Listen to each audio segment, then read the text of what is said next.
Vamos a abrir la Biblia ahí en Filipenses, hermanos, por favor.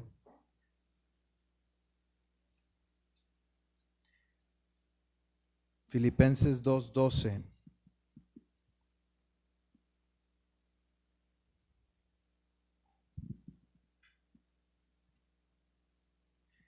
Y el título del tema de hoy es como una exhortación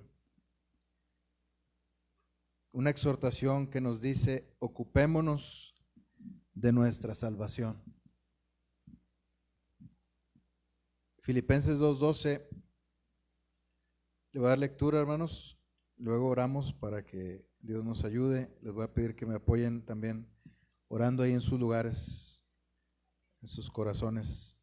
Dice así: por tanto, amados míos, como siempre habéis obedecido, no como en mi presencia solamente, sino mucho más ahora en mi ausencia, ocupaos en vuestra salvación con temor y temblor.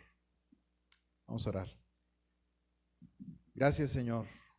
Gracias, bendito Dios, porque has sido bueno con nosotros, Señor, al dejarnos venir a este lugar, al reunirnos, al poner en nuestro corazón el deseo de estar juntos en armonía, como tu palabra así lo dice, Señor. Así como a ti te agrada, Señor, que estemos los hermanos juntos en armonía. Queremos rogarte que tú nos ayudes en esta noche, Señor, y que hables al corazón de cada uno de nosotros. Que podamos, Señor, ser alimentados con tu palabra, fortalecidos, edificados, exhortados, pero también que nos des aliento, Señor, reconfortados en tu Santo Espíritu. Gracias, bendito Dios, por la salvación que nos has dado. Gracias, Señor, porque has sido bueno con nosotros y has tenido misericordia. Ayúdanos en esta noche, te lo pedimos en el nombre del Señor Jesucristo. Amén.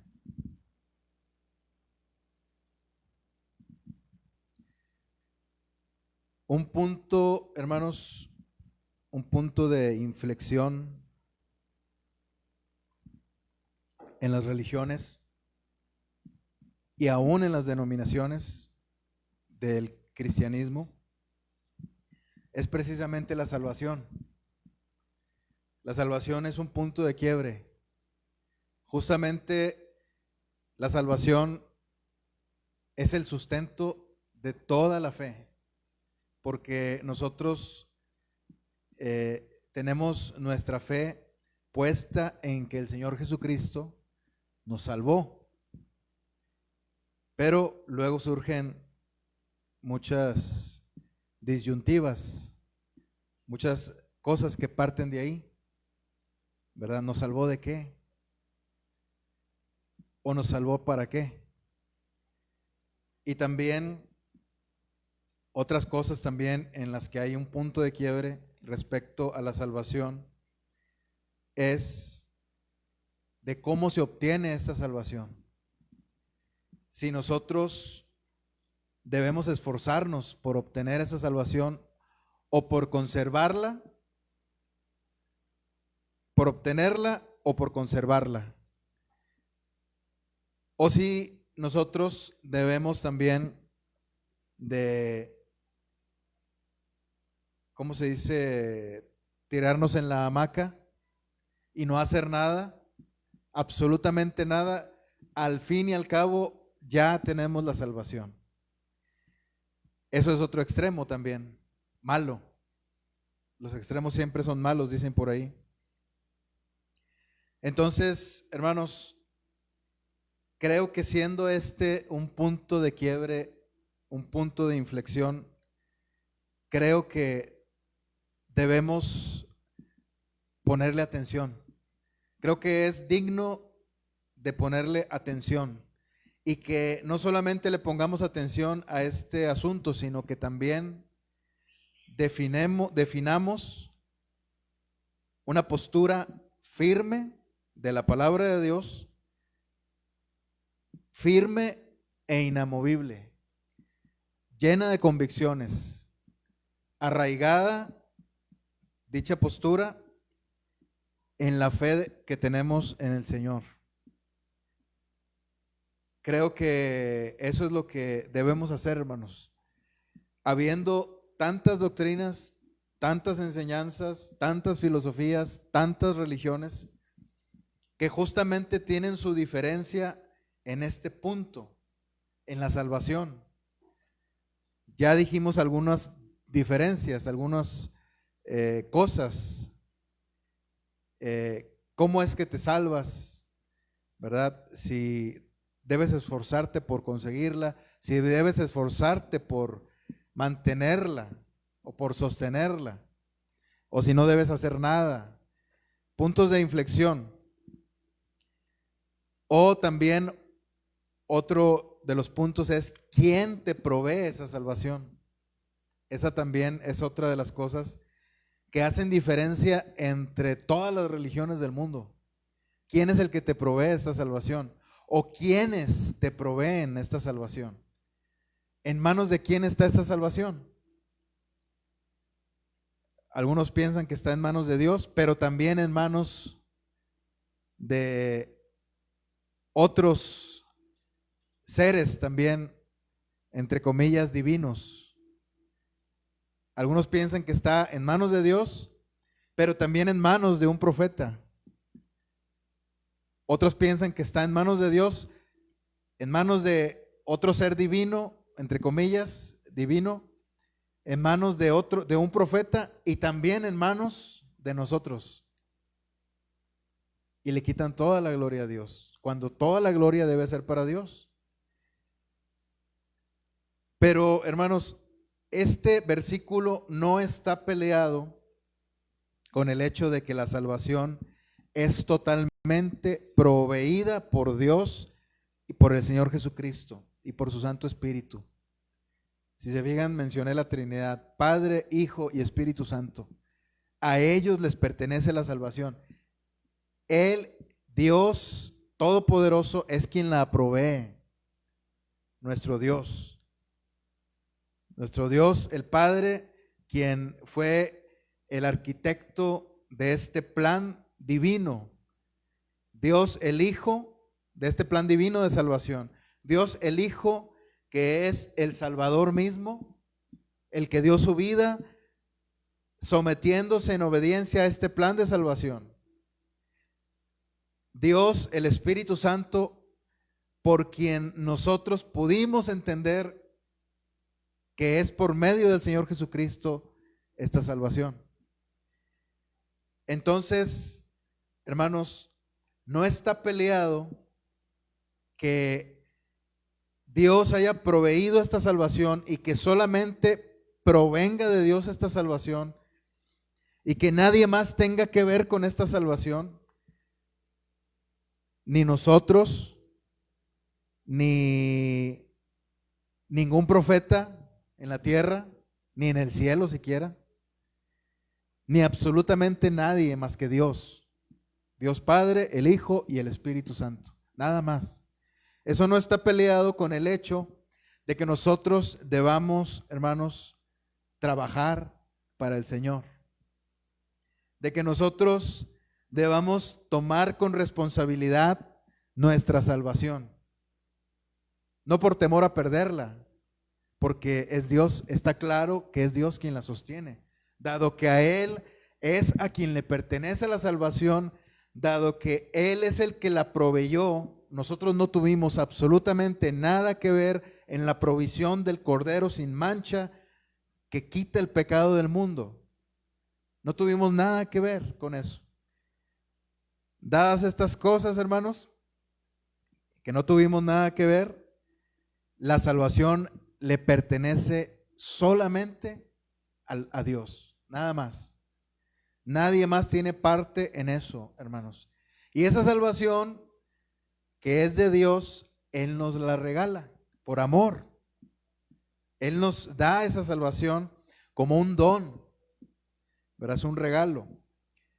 Entonces, nuevamente, el hecho de que Dios sea quien proveyó esta salvación, de que Dios haya ideado Digámoslo de esa manera, porque a Dios no se le ocurren las ideas. Ese plan de Dios, hermanos, es eterno y es perfecto. Pero digámoslo de esa manera, que Dios haya ideado ese plan en su corazón, en su mente infinita, perfecta y eterna. El que el Hijo de Dios haya ejecutado ese plan para poder salvarnos, y el que el Espíritu Santo de Dios nos haya mostrado toda su gloria para que nosotros nos salváramos, porque sin el Espíritu Santo no hubiera sido posible esa salvación. Eso, hermanos, no está peleado con lo que plantea este versículo. Dice así: ocupaos en vuestra salvación con temor y temblor. Habla de una ocupación, habla de un trabajo. Precisamente, hermanos, podemos ver en esa palabra que nos dice aquí, ese verbo, ¿verdad?, que está en imperativo, que nos da una instrucción, un mandamiento a cada uno de sus hijos. Que este mandamiento, hermanos, lo entendieron bien los apóstoles, porque aunque ellos sabían que la salvación no se podía comprar con ninguna moneda aquí en el mundo, ni con la moneda de las obras, de las buenas obras, ni con la moneda de los buenos pensamientos, ni con la moneda de la moralidad, ni con ninguna moneda aquí en la tierra, hermanos, física, es decir, con el dinero. La salvación no se compra absolutamente con nada. Aunque ellos sabían eso, hermanos, ellos entendían perfectamente que la misma salvación, algo tan grande que les había sido otorgado por Dios, de lo que somos indignos, ellos sabían, hermanos, que a Dios le agradaba que ellos se ocuparan en esa salvación. Ahora, el ocuparse de esa salvación no significa como si tú tuvieras una plantita por la que te hicieras responsable, ¿verdad? Tal vez en otras ocasiones hayamos puesto un ejemplo así, pero vamos a desechar ese ejemplo, porque esa salvación, hermanos, no está en nuestras manos. Una plantita nosotros la podemos cuidar, pero también puede salirse de nuestro control. Si un día se nos pasa echarle agua y hace un calorón, pues esa plantita se nos puede morir. No se está refiriendo a algo así. No se está refiriendo de que cuidemos esa salvación como si se fuera a marchitar, porque claramente dice su palabra, hermanos, que este don de la salvación, y si gustan acompañarme ahí en Primera de Pedro, por favor.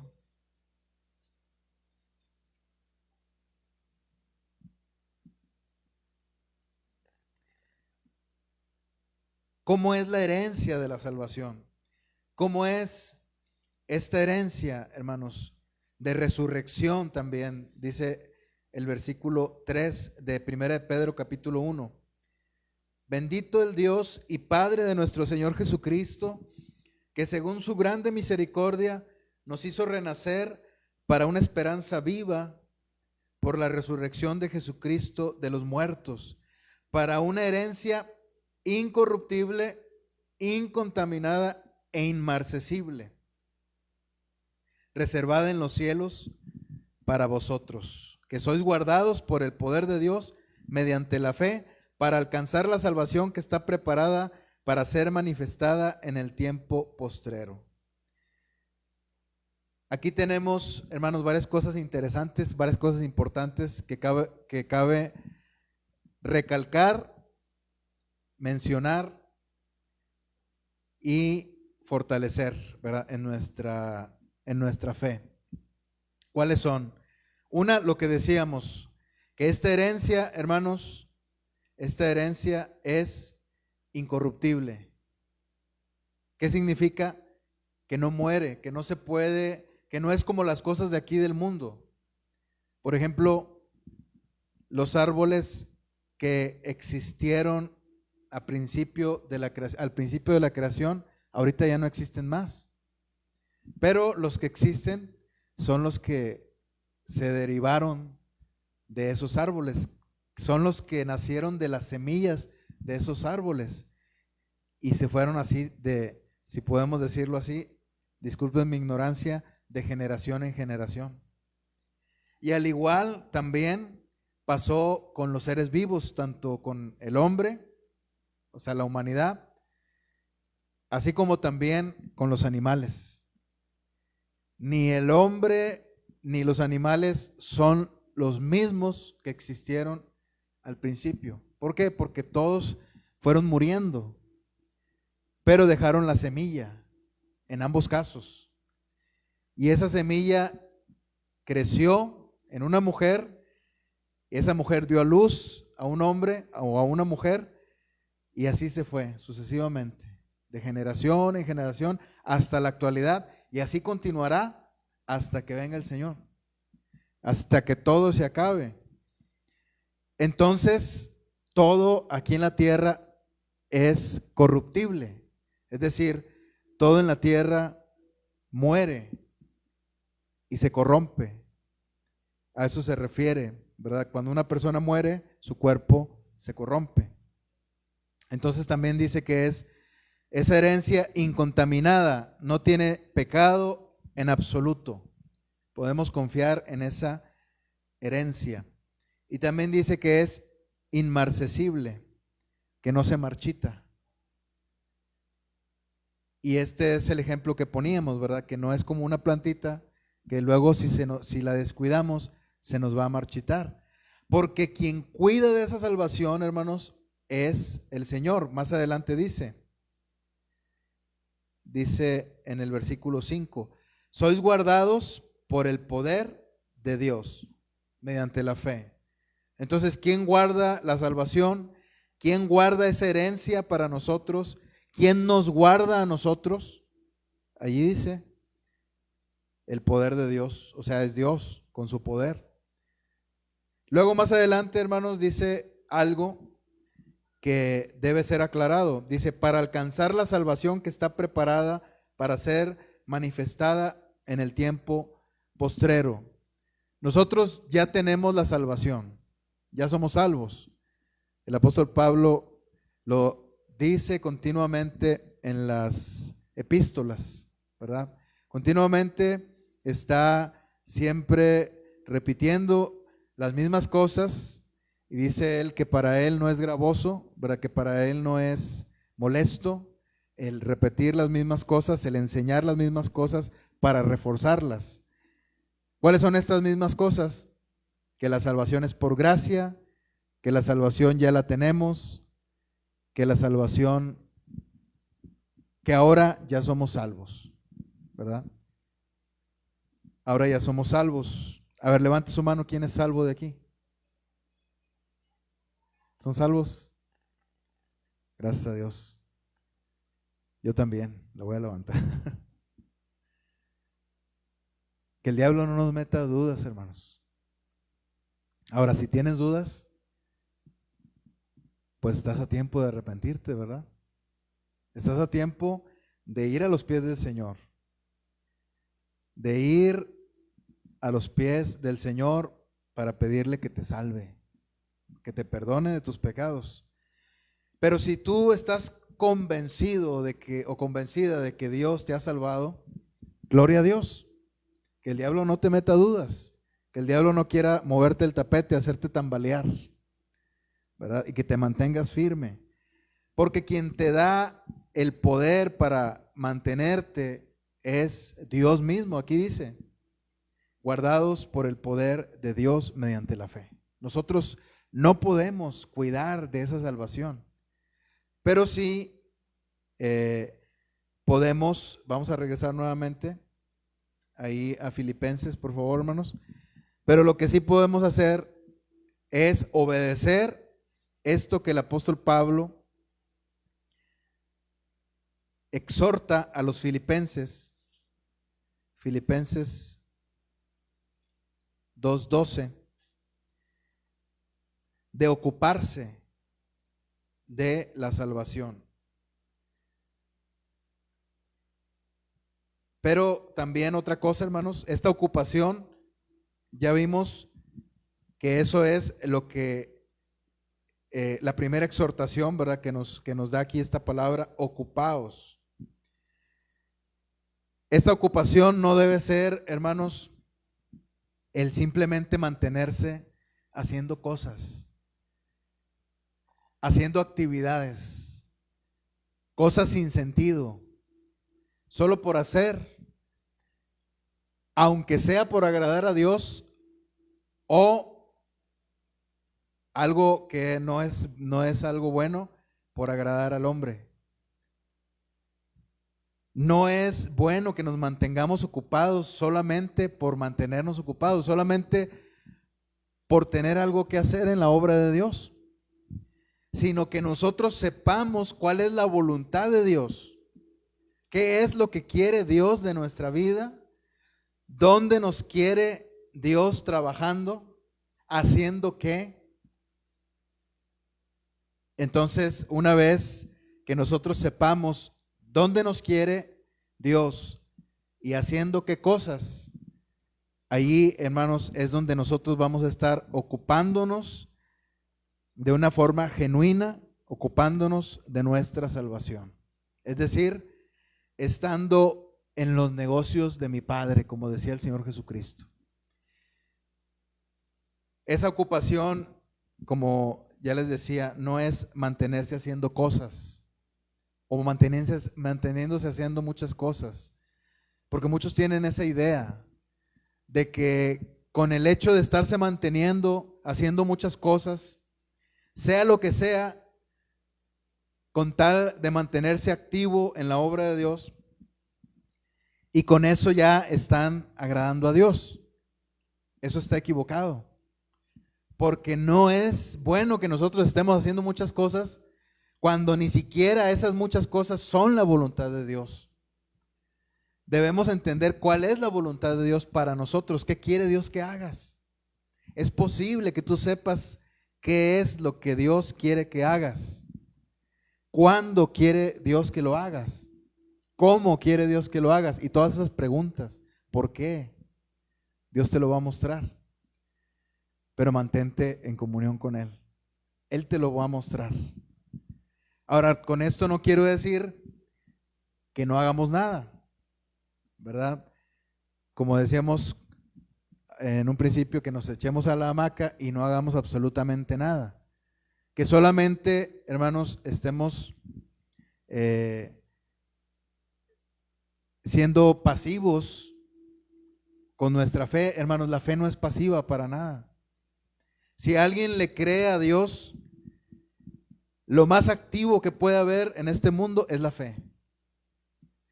Porque una persona que tiene fe está convencida de los mandamientos de Dios, está convencida de las instrucciones de Dios. ¿Y qué es lo que hace una persona convencida de estas cosas? Las hace inmediatamente, como los ángeles del cielo. ¿Cómo hacen los ángeles del cielo? Inmediatamente van a hacer su voluntad como llama de fuego. Dios les da una instrucción y ese ángel, hermanos, si por ellos fuera, la harían antes de que Dios se las pidiera. Ellos les gustaría hacer eso, les gustaría, por decirlo de alguna manera, que cuando Dios lo pidiera, ellos ya lo tuvieran hecho, porque a ellos anhelan hacer la voluntad de Dios. Pero una vez que ellos obtienen en su conocimiento la instrucción de Dios, inmediatamente, hermanos, vienen a la tierra, hacen su voluntad, allá en el cielo, en la tierra y en todas partes. Los ángeles de Dios hacen la voluntad de Dios de una forma inmediata, rápida, a más no poder.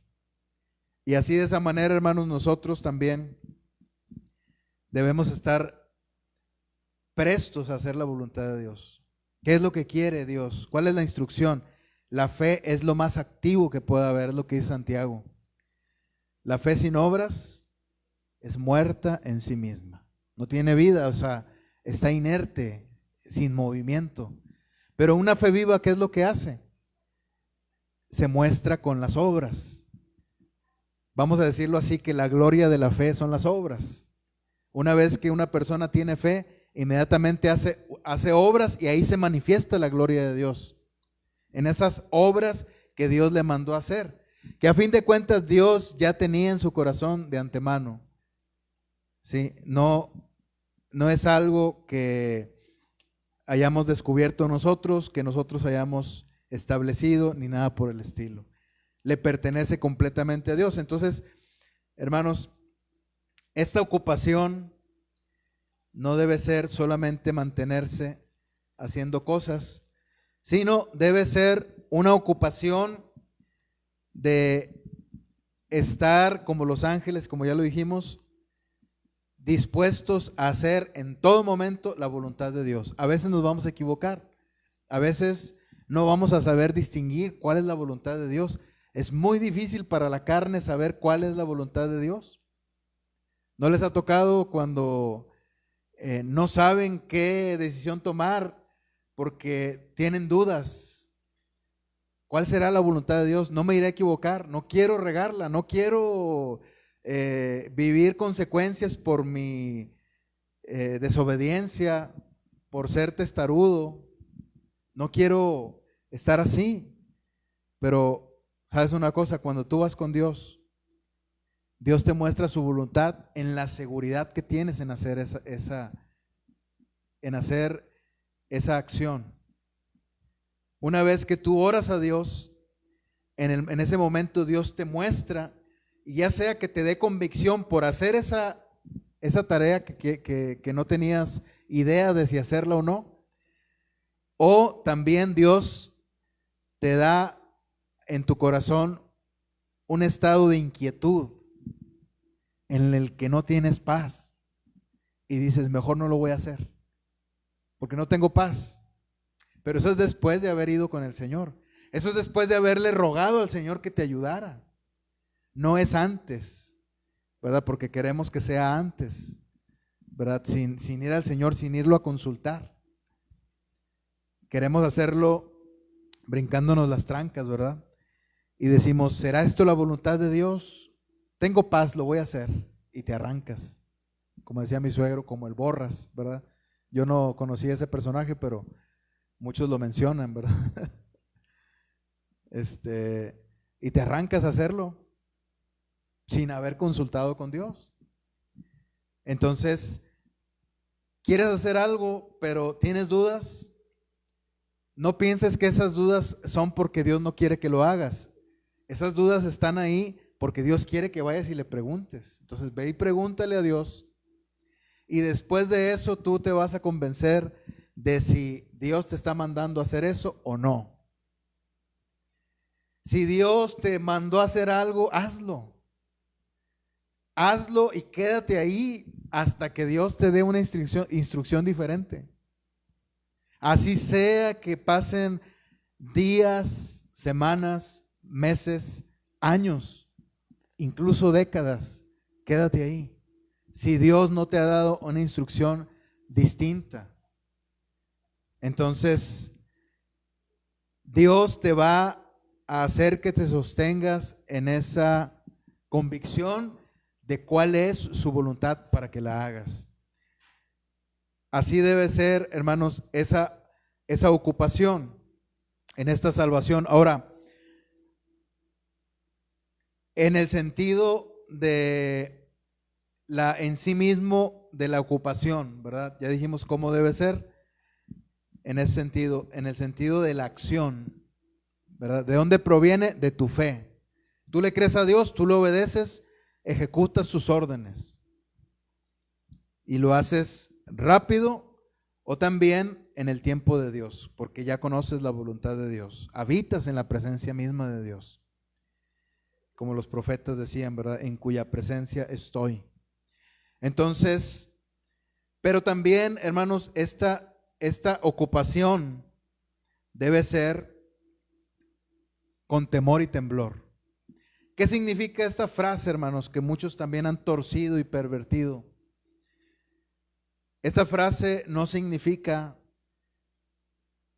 que si no te ocupas en hacer cosas para Dios, que si no haces buenas obras, que si te equivocas y pecas, entonces esa salvación la puedes perder, porque dice claramente ahí que debes temblar, porque puedes perderte de esa salvación. Hermanos, ninguna parte del contexto dice algo semejante. Si lo sacamos de contexto, podemos hacer que parezca que diga eso. Pero si lo leemos todo el pasaje, hermanos, al contrario. Ya leímos el contexto bíblico, que es cuando el apóstol Pedro dice que esa herencia no se marchita, que esa herencia se sostiene por el poder de Dios. Pero en el mismo contexto inmediato de este pasaje, hermanos, podemos ver que Dios, hermanos, es el que se encarga incluso de producir en nosotros esa ocupación. Dice aquí en el versículo 13, porque Dios es el que en vosotros produce así el querer como el hacer por su buena voluntad. No por nuestra buena voluntad.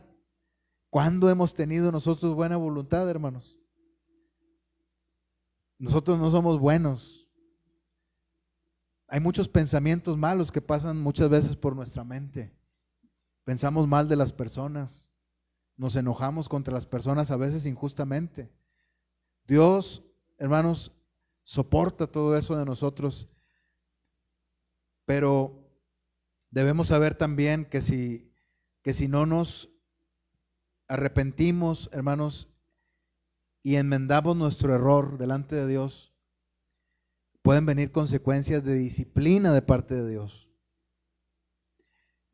Entonces, tenemos nosotros esa bendición, hermanos, de que si confesamos nuestros pecados, Él es fiel y justo para perdonarnos.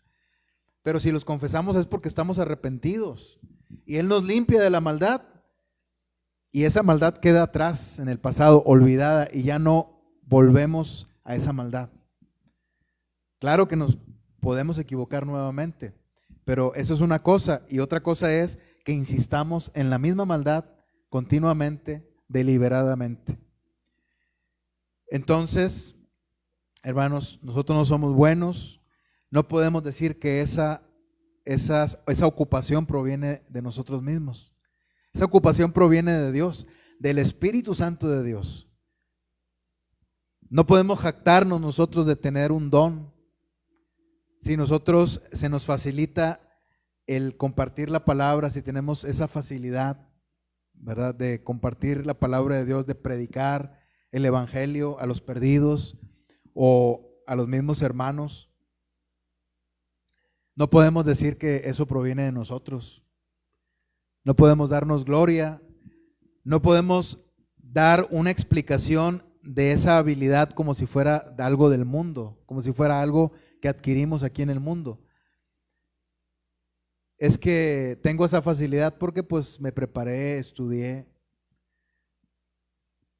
Dios guarde la hora, hermanos, en que nosotros nos jactemos de esa manera, porque gracias a Dios, hermanos, podemos hablar, podemos escuchar, podemos leer, podemos ver, podemos ponernos de pie, podemos abrir nuestra Biblia, gracias a Dios nada más.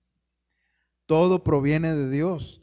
Entonces, Él es el que produce en nosotros así el querer como el hacer. Entonces, no se refiere, hermanos, no se refiere a que si no nos ocupamos de esa salvación con temor y temblor, Dios nos la va a quitar. Absolutamente no se refiere a eso.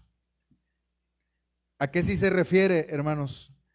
Se refiere a que fue algo tan grande, hermanos. Fue algo tan grande la salvación que nos fue proveída por Dios, que Él mismo entregó a su Hijo amado, hermanos, por nosotros.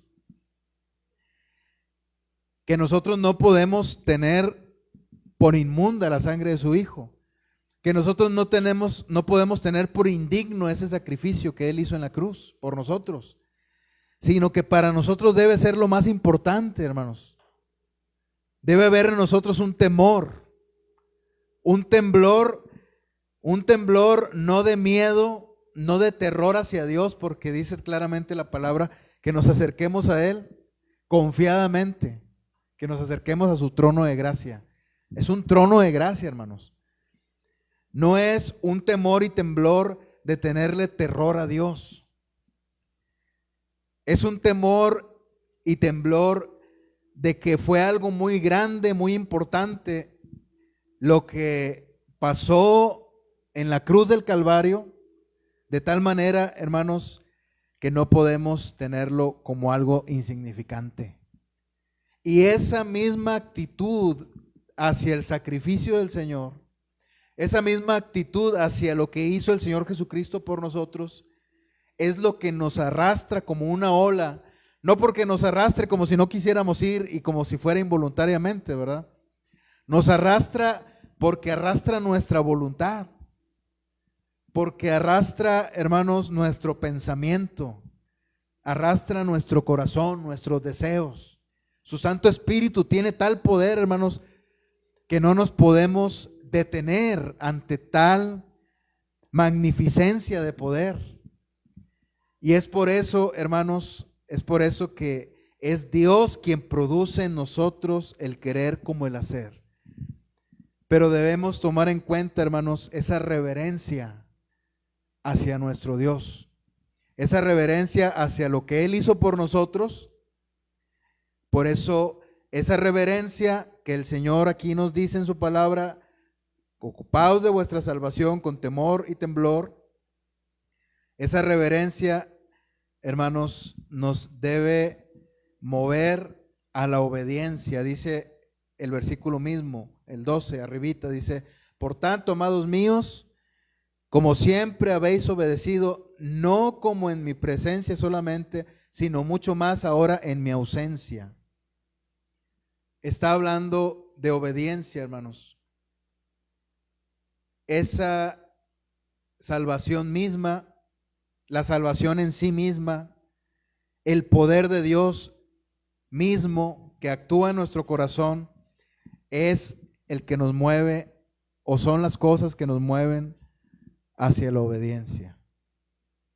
Entonces, la tarea del día de hoy, hermanos, y no saquen su cuaderno para anotar, es que averigüemos en nuestra vida cuál es la voluntad de Dios para nosotros, para cada uno.